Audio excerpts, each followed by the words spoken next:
Good evening. Thank you so much for joining us here this evening. My name is Crystal Dillard.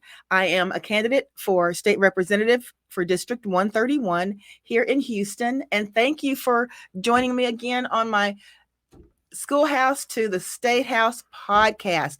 This is our fourth episode.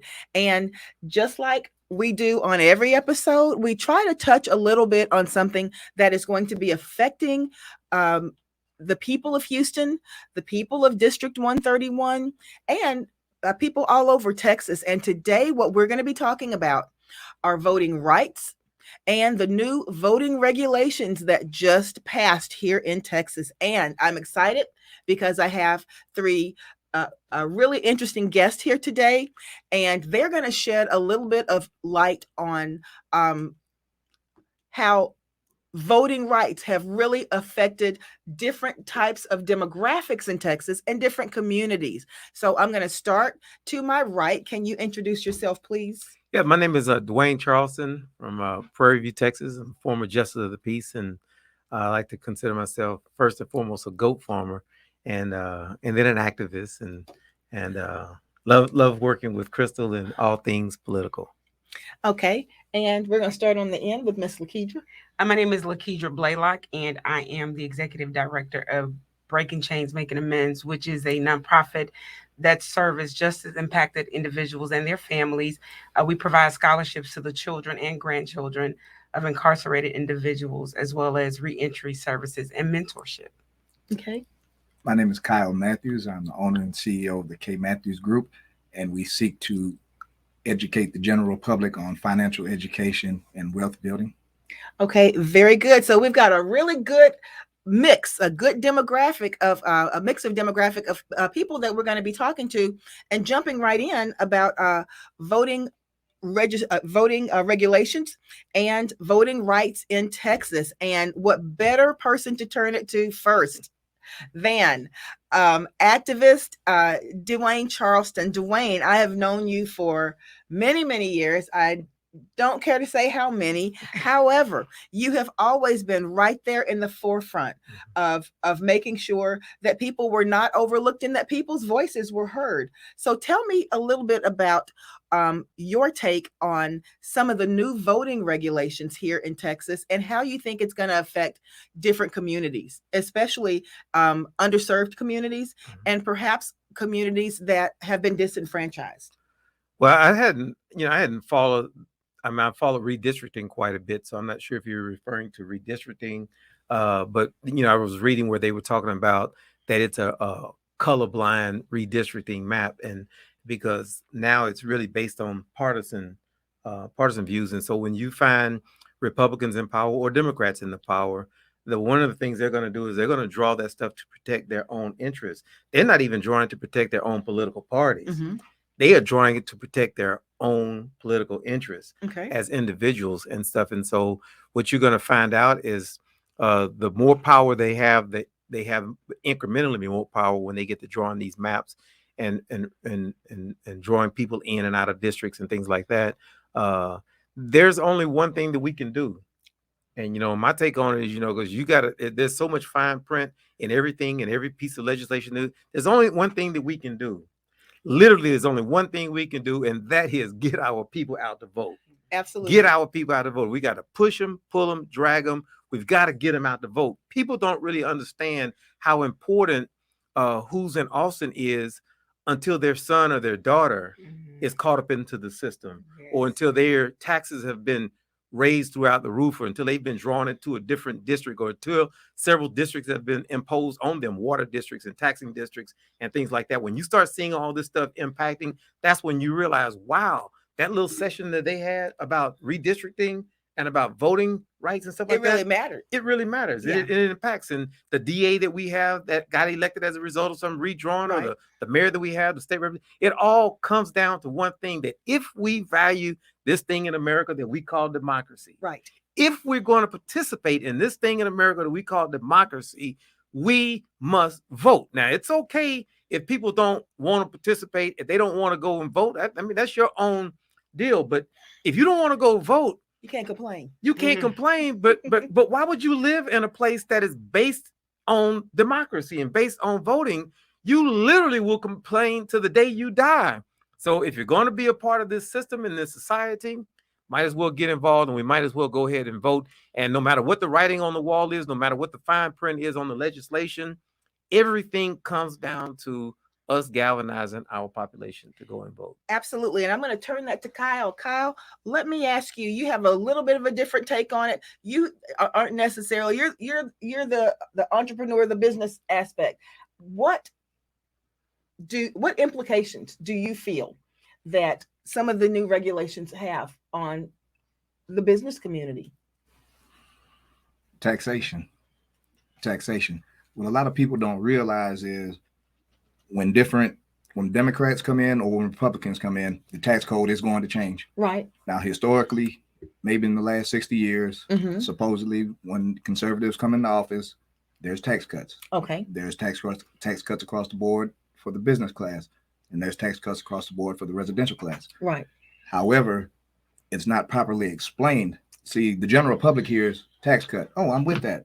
Right. Or the general public hears we're raising the taxes, but no one asks why. Right. You see, so when you go to your bank, ask for a loan, but you forgot that you voted for such and such, right, you can't get that loan. Right. You see, and when people are restricted, and there's many levels to the restriction that people encounter, but it's not properly explained. So as activists, we have to get into the communities and explain to people why you need a proper identification. See, sometimes it's in the branding. You need ID. Well, do we need a driver's license? Do we need a state ID? Do we need a federal ID? Right. Or one of each or either. And if you don't know those little fine details, you may not, have all the information. And that's what it's about, having all the information to go forward and to be able to have your voice heard. Lakedra, your organization speaks for those who many times are unable to speak for themselves. Absolutely. How do you think that these new regulations will affect those who may have been formerly incarcerated and are trying to regain those voting rights, or maybe those who are getting ready to be released or have their rights restored? How do the new regulations affect them? Well, I think one of the things that is really important is that we make sure, one of the things that we try to do with BCMA is make sure that they are aware of what their rights are prior to them even being released. Because a lot of times once they get out, they don't even want to hear about voting.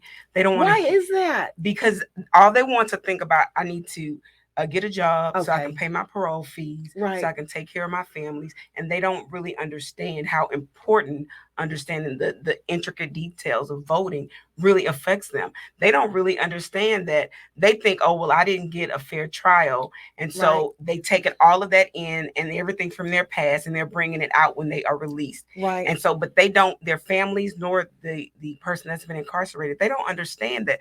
They, like he said, you got to get out and vote. When you don't get out and exercise your right to vote, when you don't get out and get the information you need, you are actually pushing your back up against the wall. Absolutely. And so your voice won't be heard. And if you don't have somebody advocating for you and trying to inform them, then they're going to end up probably back in the same position they were in. So I think it will affect them, but they have to get out and vote, get the information, and then apply the information. A lot of people always say knowledge is power, but applied knowledge is power. Applied knowledge is power. Absolutely. And this is something that I really want to touch on because Dwayne especially has a really good background and some back knowledge for this. But these new regulations and affecting younger people who are coming along, we know that a huge impact can be made with just the seniors coming out of high school who are not registered yet. And Dwayne, you have a little bit of knowledge, in-depth knowledge about the importance of rallying young people to get out to vote. Tell us a little bit about your background back as far as 2005 with that. Yeah, well, when I first ran for office, it was in 2001 down in Waller County, and they had never had an African-American serve as a local judge, justice of the peace. And I remember when I first began to run, The woman there was a white woman. She had been there for 16 years. She had won 3 consecutive terms, and I chose not to even campaign off the campus. I didn't go to churches. I didn't go to any events. I didn't do anything. I started off just going into the classrooms at Prairie View and basically saying, if only the students at Prairie View would just vote, they could be the first. They could be the first time that a black man has walked into any courtroom in Waller County and somebody said, "All rise," and everybody had to stand up. And I remember saying that over and over and over again until people began to believe, students began to believe and understand that I didn't have to go and campaign to try to get moderates or progressives. I didn't have to go and try to get Democrats or Republicans to switch over. I didn't have to do all of that. People need to understand there's power in common demographics. There's power in common groups. And if you can coalesce that power, if you can bring that power together, and not only bring it together, but make people believe. I remember when Barack Obama was running, and I'm gonna go back, but I remember when he was running, and he used to always say, people just need to see that I could win. And once he won 1 or 2, all of a sudden they were like, he can do this. And so one of the things you have to do is you have to just convince Prairie View students that they could actually make that difference. They could do that because they had never done anything like that before I had come in, and everything else had been a matter of a gentleman's agreement. So one of the things that you have to do is they have to understand what the laws are with respect to residency, who can vote, whether or not, because you had a lot of students thinking they could be registered in Houston, but because they were living in Prairie View, they could vote. No, you can vote one place, one time. You don't have to have a lease. You don't have to have anything, but you can't put that you live at a P.O. box. There were so many different things that we were losing. That people don't know. We were losing hundreds of students because where it said residence, you put P.O. box because they don't deliver mail in Prairie View. So people in Prairie View they were used to putting P.O. box wherever it said residence, but that did not work for voter registration. Right. So then we had people who were still registered back in the old county. And when they would register in Waller County, they weren't automatically kicking them out from Harris County or Barrett County or Dallas County. So you had so many rules and regulations that were causing us to have to keep being very duplicitous in actual voter registration. Right. All the while knowing that 19 students had been indicted for falsely voting and registering to vote in 1991 because of lack of knowledge and procedures and policies. And so it's not just a matter of getting everybody registered to vote, but when you start talking about 19-year-olds and 18-year-olds and even 17-year-olds that are going to be 18 on election day, man, it's an educational process. It's not just a motivating process. It's an educational process, because if you're an activist and you're out there, you're constantly wondering, man, if somebody gets indicted for this thing, I don't have the money to bail them out. And that's where we're going. That's where we're headed. Even in 2021, we're headed to the point as they tighten these voting laws. Yes. They want some Crystal Mason, my good friend Crystal Mason, who was who accidentally voted. They told her she could vote. Girl went back and served 3 years in prison for what they call illegally voting, even though she had never been told by anybody that she couldn't vote. She thought that she was off of parole, off of probation, but there was still some loose ends that need to be tied in. Right. So the point is, we have to. There's a new generation, not just blacks, whites, Hispanics, but there's a new generation of people that if we're going to be successful in protecting this thing called democracy, there has to be a significant educational process so we can get through all the red tape about what it takes to go out and vote. Because once somebody has a negative experience and they show up and they don't have their ID, or they show up and they say you're not registered, they may never come back. Yeah. They ain't got time for it. No. Well, it's interesting that you said that. And I'm going to go to Lakedra for just a minute, simply because, Lakedra, can you speak to just that particular situation? What are the guidelines for when someone who maybe has been incarcerated, who has been on parole, once they are off of parole, what are the guidelines for them being at that point able to go and get their voting rights restored? One of the things that I always tell people, go back to the court where you were sentenced to make sure that your full sentence is completed. Good advice. Go back there and make sure, because you thinking, oh, I've paid all my fees, I'm off of parole, I can go and register to vote, and your full sentence may not be complete. Okay. And so I tell them, go back to the court, then call the voter. There's a number where you can call. I think it's 1-866 our vote to make sure that you know what you're eligible. Yeah, if you're eligible to vote, because a lot of times people think that they can vote just because they're off of parole, but you've ended your parole sentence, but you may still have fees that are due. So you still are what they consider a ward of the state of Texas. Right. And so make sure to contact the court, contact your parole officer. I tell people, get it documented. If you take the extra step, go to that court, go to your parole officer, get the necessary paperwork to make sure that you're eligible to vote. Because if you have not fully completed that sentence and you go and you vote, you've committed a felony and now you're facing prison time. Right. And a lot of people just do not know that. And it's for the lack of knowledge. And nobody takes the time to explain it to them at all. And it seems like what we're moving towards, for better or for worse, is a situation where we're going to have to find out this information on our own. It's not necessarily going to be volunteered to us. So I have a list here that I think that people really need to be aware of. And this is something that I pulled down from a local news outlet. These are just seven of the new voting regulations in Texas that people need to be aware of. First one, there's a ban on 24-hour voting. So if you are a person who works shifts, if you are a person who may work overnight, what you're going to have to do to make sure that you are able to vote is to perhaps, if the next election is in March, schedule a day off. Schedule a day off and do it a month in advance, 2 months in advance. You have time to do that now to make sure that you're not up against a situation where it's election day, that Tuesday, and you can't get the time off, so your voice just won't be heard. That is something that is upcoming. Bans on 24-hour voting. We were able to do that during COVID, and many special provisions were made, but those aren't necessarily going to be followed through on. So that's a ban against that now. So we'll have to make sure that we're proactive. Absolutely. And making sure that we are able to voice our opinion and have our voices heard. But that's a step that we're going to have to take. We're going to have to be proactive in doing that. No one is going to say, do you want this day off? Okay. Also, no drive-through voting. That was another special provision that came through during the COVID era. And that's not going to be the case anymore. We're going to have to go back where it's, walk up polling places. Let's make sure that we budget in that amount of time, whatever it takes, if we need to get the day off. Now, last year with the school districts, many of the school districts gave their teachers the day off to vote, which was great, because if you had to stand in a line that was a very lengthy line, you were able to do that.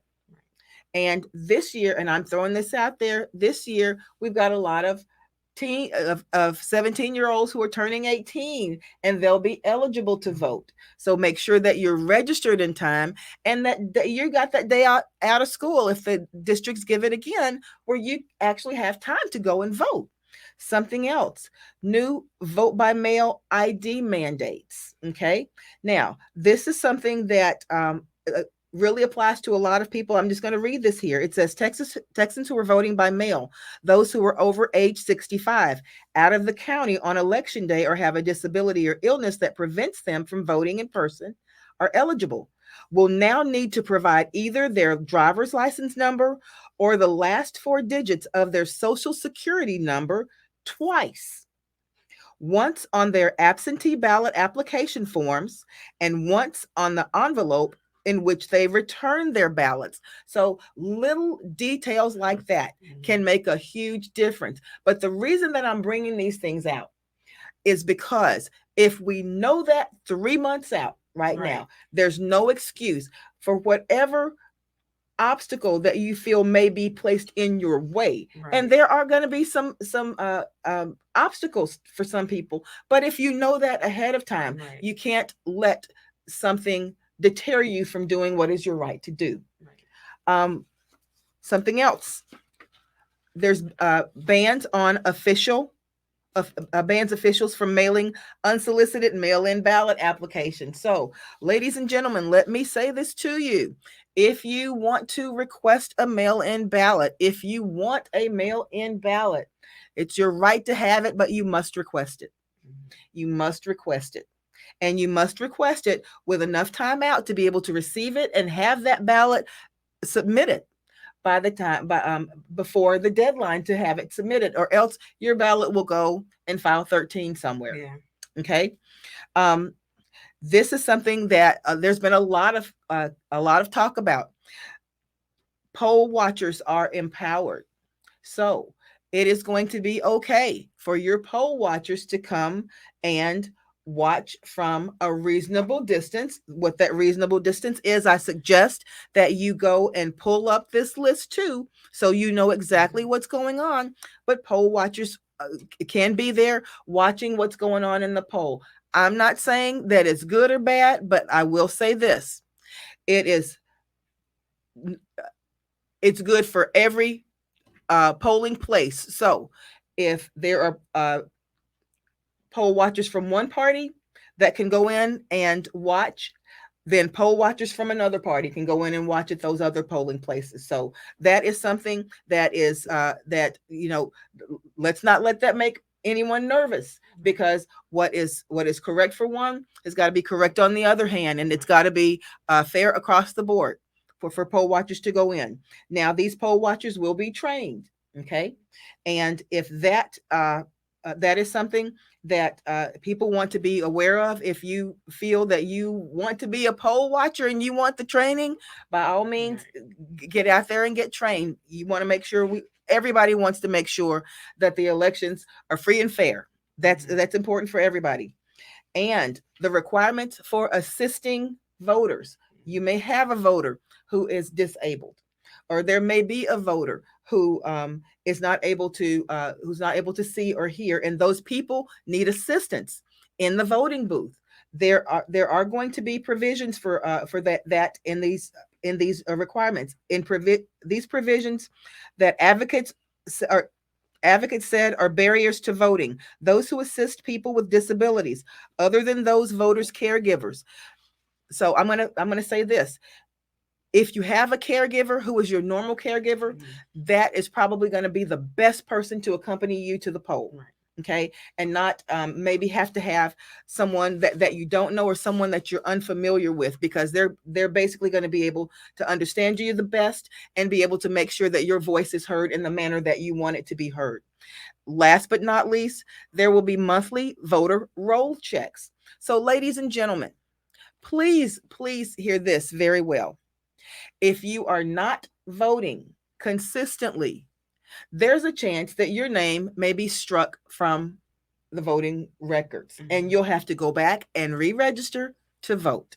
So the Texas Secretary of State's office will be required to check monthly to make sure no one is on the state's voter rolls who said they were not a citizen when obtaining or renewing their driver's license or ID card.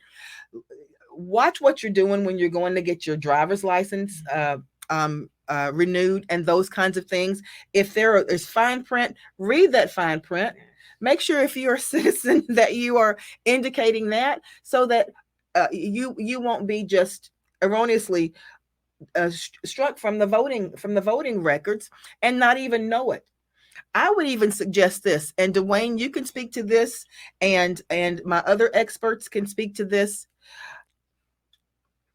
What would you say? Would you suggest that people right now, even though our next election may not be until March, go and check the status of their voting credentials right now? Well, you can go to, I think it's the Secretary of State's website. Right. Yes. And it's really quick. If you can log in, type in your name, and it'll tell you where you registered and give you all the information. So yeah, if you go to the website right now and if you type in your name and something doesn't come up, then that's because there's a problem. Maybe Right. you've been taken out off the rolls, or maybe you've moved or whatever. I don't know. But we need to popularize that website and that service, and it's on you can get it on your phone. We were doing it a lot of times when we do voter registration. People say, "Yeah, I'm registered," and we just pull up that name in there and see. Oh, I'm going to say Negro, you hear me? But I was just like, you pull up that name and we say, "You're not registered," and they say, "Oh, well, I thought I was," but it's very quick. But we need to get very, very quick with that particular website, and maybe that's the best way to go about it. And of course, we all need to know what those forms of IDs are right now, so that even before we do anything, everybody needs to have some form of ID that's legitimate and not expired. Right. And when you're working, Kyle, let me turn this to you. When you're working, with your clients and speaking to them regarding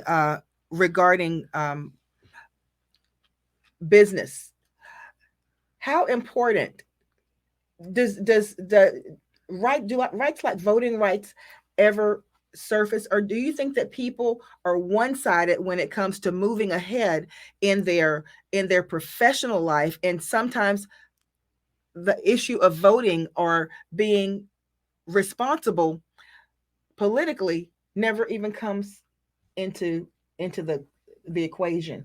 Because the reason I'm saying that is because so many times when things are going great for people, many people don't even think about it. What do you see out there? People don't necessarily pay close attention until the problem lands at their feet. Mm-hmm. So when a certain policy comes out of left field, yes, now it's a problem. Oh, I didn't vote. I'm not registered. Things like that.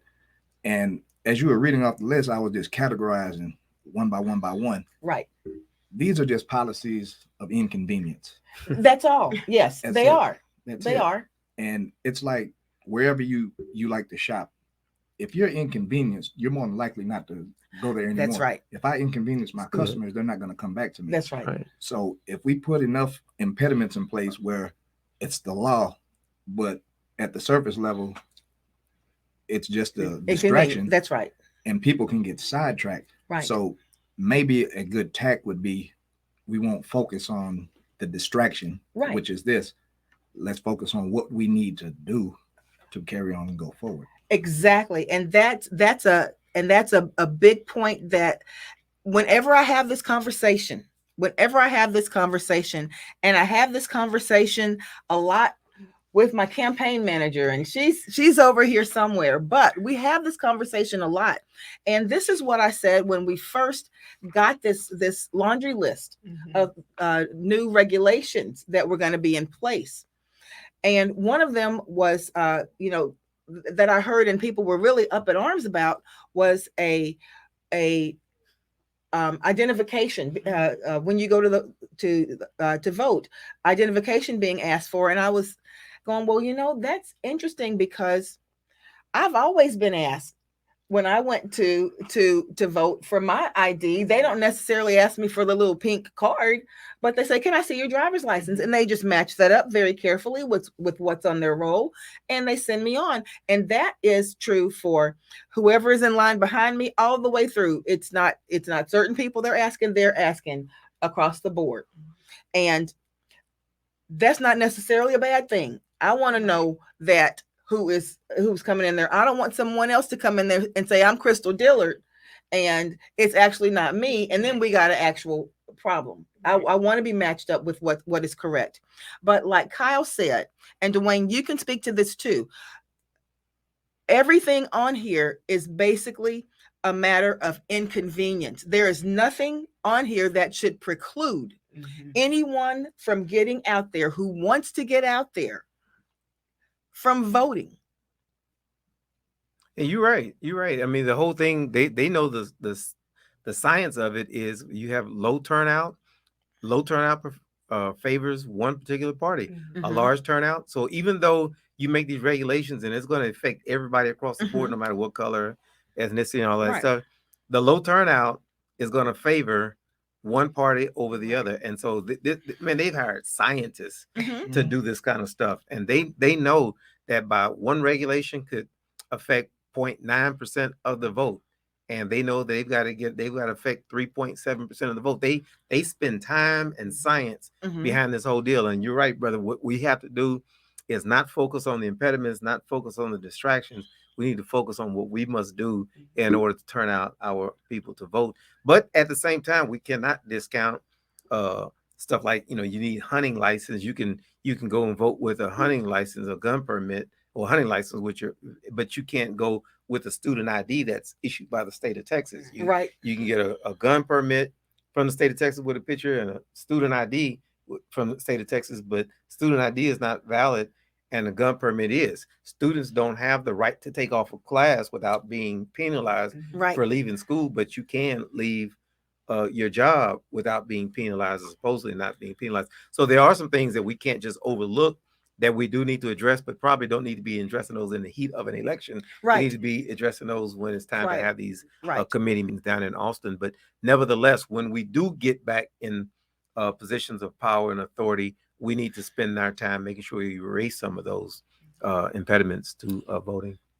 And let's turn the page a little bit and talk about what really is going to be one of the only things that is able to give a fresh perspective to politics in all over our country right now, and that is really getting to the younger people, the people who are now in high school, those people who are now in college, those people who are going to be the decision makers and the policy makers going forward.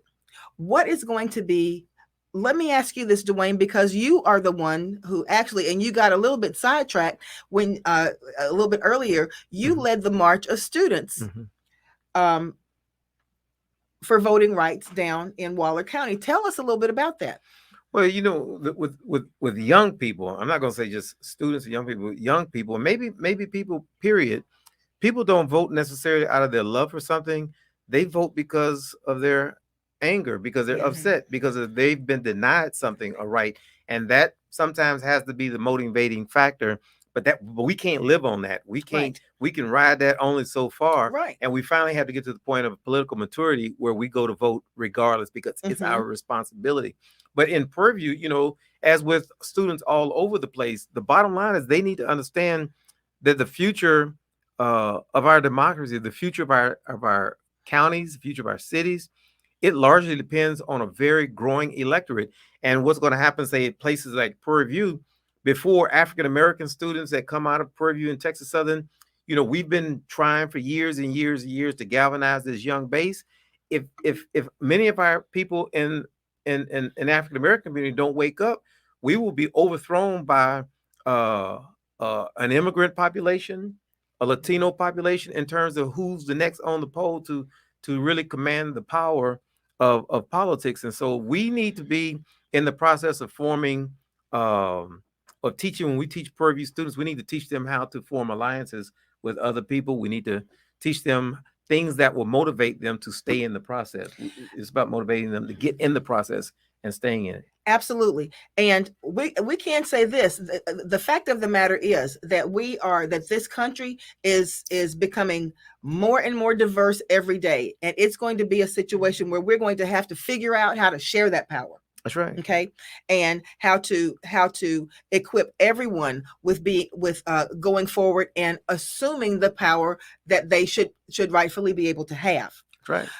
But how do we get our young people? How do we get our young people to understand that nothing is going to happen overnight? Because I go to vote in the next election, that if it doesn't happen the way that I want it to on that day, I'm not going to go back and vote anymore. That's the attitude, because, you know, we've got a lot of young people who are who were just brought up for instant gratification. And, you know, that's what it is on television. That's what it is on games. It's instant gratification. And it's a process. Democracy is a process, and changing ideas, changing thoughts, changing laws, that is a process.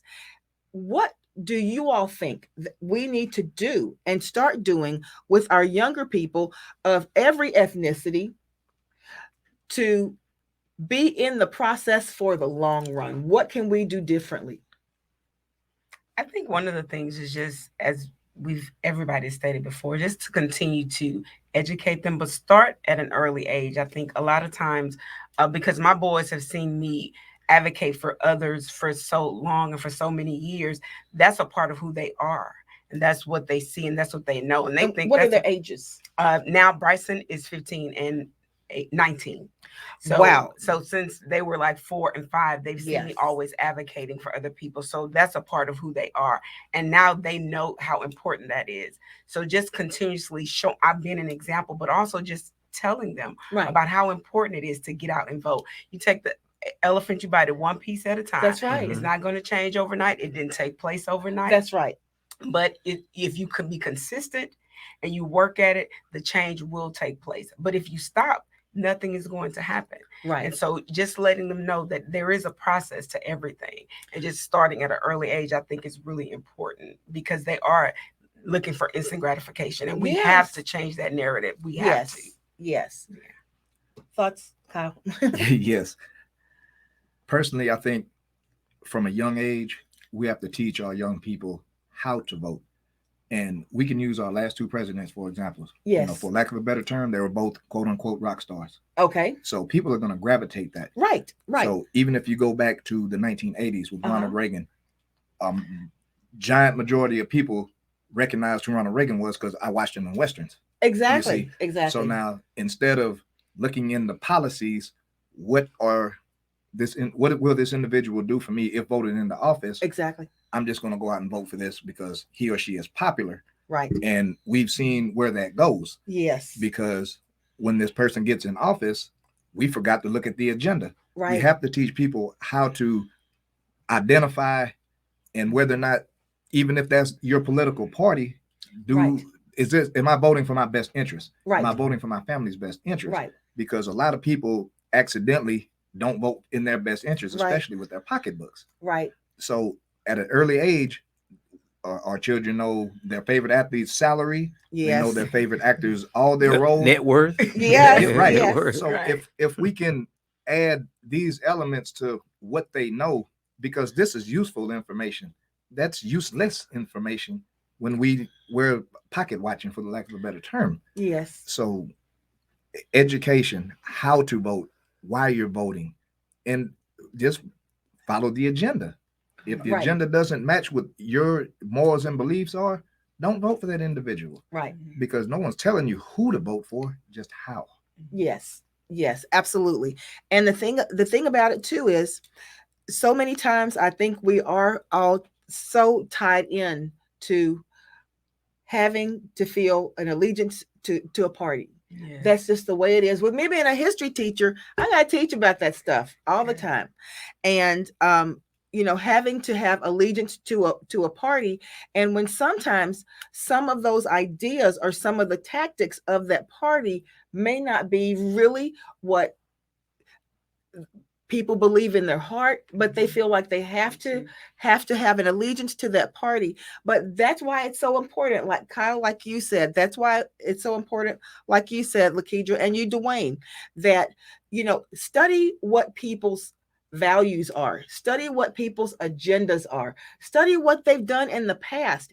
Does the person that I'm voting for actually have any experience in making decisions like this? And if they don't, are they making sure that they have people at their side that they can count on to help them make these decisions that are going to be so impactful to people's lives? Dwayne, let's kind of roll the clock back a little bit. And I know that you are a native Texan. And Lakedra, are you a native Texan? Yes, ma'am.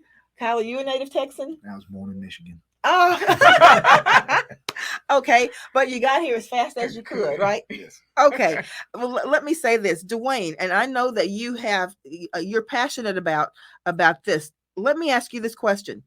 Historically, have Texans of color been impacted by voting laws, historic voting laws, for instance, Jim Crow, to the present? Do you think that voting laws have impacted Texans of color in a way that is not necessarily fair across the board? What are your thoughts? Well, up until probably the early 50s, we weren't even in the equation with respect to voting laws because of the threat of so much violence in the event that we went to vote. I remember I asked my father about the poll tax back in, I guess it was 30s, 40s. And I was asking him about the poll tax, and he remembered getting a poll tax. And I said, how could y'all afford to pay? It was like, Right. $10, $15. That was He a said, lot back then. he said, we just didn't go vote. And Right. he made a Wow. point that nobody voted because nobody could afford to pay a poll tax. And that has to be something that was seared in his memory. He's 93 years old, Wow. and that's seared in his memory. So maybe that's why our older people are much more likely to go and vote, Yes. because they knew that it used to be something that was an expensive undertaking, and they fought and endured and had people dredged out of rivers because people trying to have that attempt to vote. So this whole impact of voting for Texans is not just different. It's just not different and unique to Texas. Right. It's obviously throughout the South, and it was a much more brutal, Right. much more threatening thing to try to go and vote. Or if you were going to be an organizer or a pastor who was going to be Right. promoting that, you risk having your church burned down, or you certainly couldn't get jobs. But I'd submit to you that not much has changed from those particular days, because you do have a certain number of people in the religious community that don't want to cross the line and get involved. There's some people, many African Americans, who realize as long as I keep my nose clean and don't identify with who I am, my job prospects are going to be better. As long as my Facebook page and my social media post, my resume doesn't show certain associations, I can benefit. And all at the same time pretending like I'm woke, but knowing very well that if I go the straight and narrow, I will have an edge over your typical other African American, Latino, or white brother for that matter. And so these rules have not really changed. The policies not really changed. Maybe you couldn't live in a certain neighborhood years ago. Maybe you couldn't vote in the primary system years ago, but it hadn't changed. Now they've just made it more difficult through all of these rules and regulations that are meant to discourage and stuff. And so you still probably see that the percentage of people who are voting has not appreciably changed over the last 20, 30, 40, 50 years. You're still stuck at 25, 30% of people who have voted because of so many different reasons and things. They're not as violent. Until recently. That's right. Until recently. Well, you had Barack Obama that got up above, 55, 60%. Until this last election, more people voted. How many people you think voted this past Tuesday? I bet we didn't get 6%. Well, but that's different. Sometimes and those things were on the ballot were every bit as important as a general election. If you look at that stuff, you're talking about 5 or 6%. We've got to get the political maturation where we go to vote regardless. Absolutely. And so you can't just say, well, we had 60% in 2008 and 2012. You got to average this whole thing. And once you average it all out, it's going to be, I mean, when Kennedy ran, it was a huge turnout then. But what I'm saying, ultimately, we're at about 26, 27%. And it's not because of lynchings, and it's not because of that. It's because of impediments to voting. Okay, and impediments to voting, meaning like different types of regulations that have been put on the books. Right. However, what we're talking about now, and what we are prepping to do right now, is to resolve the restrictions, and by being proactive in doing things and making sure that we can, as Kyle said, get one by one. What do we need to do to be proactive so that these are not barriers? Well, the first thing we need to do, it ought to be same-day voter registration. Same-day voter registration. We ought to be able to vote over the internet. We ought to be able to do everything that we're doing on Zoom, all of this technology. But how can you effectively vet who is voting if you do same-day registration? Do you think that there is a greater chance to have mistakes? The same way you can go in and buy a car on the same day, and they trust that you're not going to drive that car out and kill somebody. There's technology allows us to do so many things in the same day. You mean to tell me somebody can't come in with a driver's license and they can't put it in a computer system if we're willing to invest in that technology for our voting systems, that they can't take a driver's license, swipe it, and say, this guy's not registered anywhere else. This guy is not a convicted felon. This guy is not, that's simple. But the thing is, really simple. Yeah. But we have to have the will and the fight to go with same-day registration, and it ain't even on the radar for some people. That's a nice wish list. It's not a nice wish list. It's fundamental. But it's fundamental. It should be fundamental. It should be, and that's the thing. But right now, it's a wish list. So if that doesn't happen, Kyle, Lakedra, if that doesn't happen, what are the things that we need to do to still be able to be effective and not miss our chance at the poll going forward? My mother and father taught me that when certain impediments are put in your place, beat them at their own game. Yes. If they put these rules in place, use them against them. If they put, you have 2 pages right here. 3 pages. 3 pages of policies for voting. Right. Okay, so now identify it. Here's the solution. Get the solution out to as many people as possible. Right. What he said early. Yeah, we can't wait till October of next year for a November election to get the word out. Yes. So what he said was correct. The technology is there. Do the powers that be want the technology to be implemented? So as long as we have to abide by this, it's the law. Right. Okay, so now going forward, get the word out to the general public. Right. We have to go through these 3 pages. Yes. If you want one things by to one, change, one by one, right? That's One right. by one. If you want these things to change, we're going to do it this way. Yes. And if we beat them like this, just keep in mind they're going to move for football people. They're ball. going to move the goalpost again Yes. in the middle of the game. We have to be able to be reactive instead of always being in a proactive mode. You see, right. And this is the perfect time to be reactive to this because now it's here. There's lawsuits in the courts, but we can move forward. Right. But we have to use their own rules against them. Okay. I agree. I think one of the things that we've been doing with people that are formerly incarcerated is just educating them, going out to the different organizations that service the population and letting them know that they can vote, helping them register to vote. Right. You know, talking to the parole board, going to the parole office and meeting the people there, because a lot of times they're so afraid that they're going to violate their parole. Hey, I just spent 30 years in prison. Voting is the last thing I'm worried about doing. And it should be one of the first, right. and that's what we have to try to get across. Right. And so we want them to know this is a right that you have once you've completed your sentence. That's right. And we want to let you know, give you the tools and empower you to do so. So that's one of the things I agree with Kyle, is that we go in, we take the list and we see what we can do to implement those processes. Right. So now we're doing what you've asked us to do. Yes. Now what? Exactly. Yeah. And, I heard this on the radio, and Dwayne, you may have heard this too.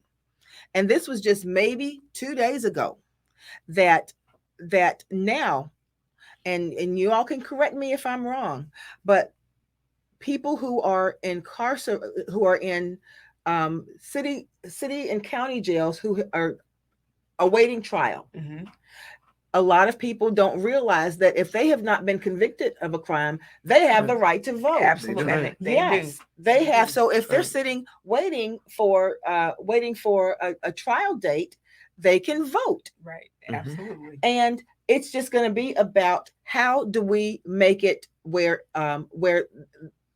they are able to, they have the ability to. Right. Many people don't necessarily want to see that vote. Absolutely. Being given to people, but it's their right. Absolutely. It is their right. What are we going to be able to do to make sure that these people who are presumed innocent until proven guilty can exercise that right? Right. Well, you have a lot of people in jails that are convicted of, say, Class A, Class B misdemeanors, right, and maybe serving 6 months to a year. And so the first thing that we have to do is we have to have sheriffs and political parties that see the validity and necessity of voter registration drives in incarceration institutions. And so whether it be a county, a state jail or something like that, but so you have to have this voter registration, and then you have to have the ability to have elections officers who are willing to bring the voting machines to the jail, or you have to give these guys a furlough to go vote, which probably is not going to happen.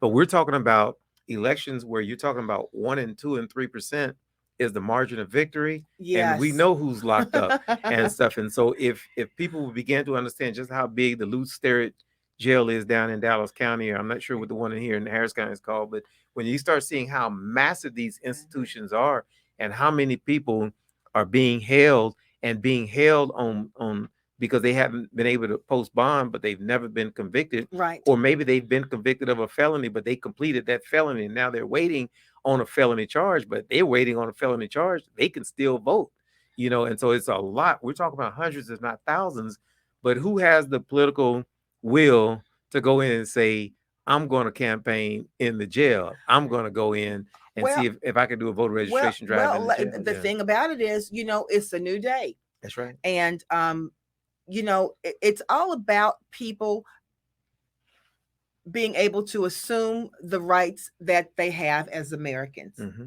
And like you said, some people are sitting there who may be there because of outstanding traffic warrants or something like that. Mm-hmm. Okay.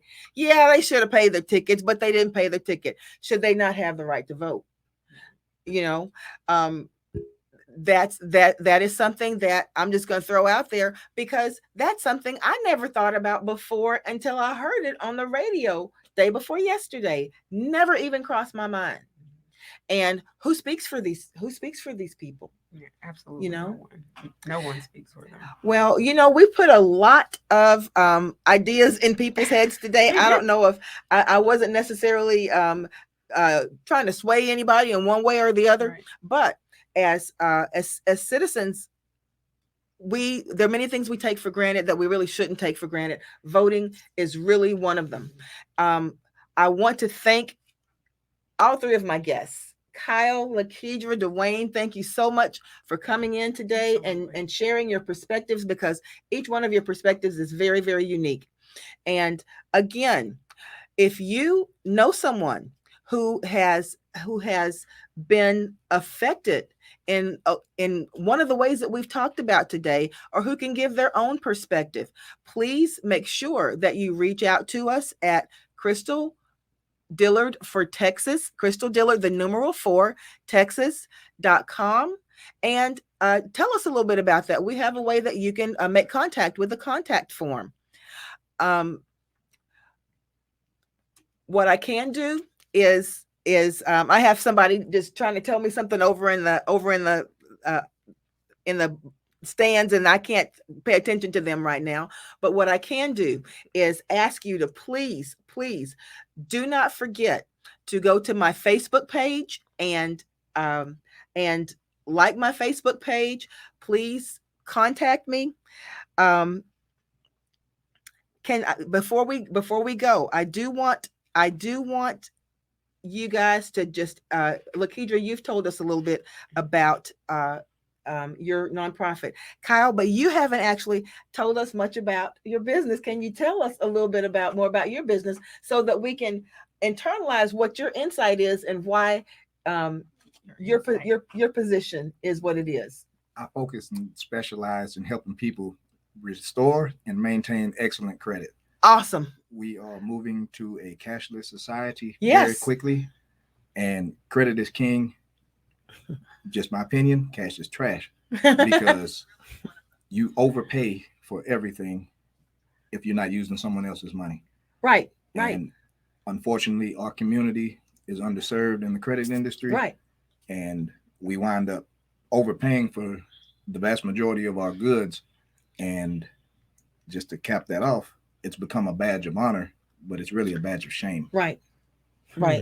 And we'll have to dive a little bit deeper into that on one of our other shows, because credit and having good credit and being able to move forward in society and achieve things and gain things the way that we want to, credit is essential. But thanks so much, Dwayne. Thank you guys for coming in. And again, from the schoolhouse to the state house, stay with me, guys. We're going to get there, and I'll see you next week.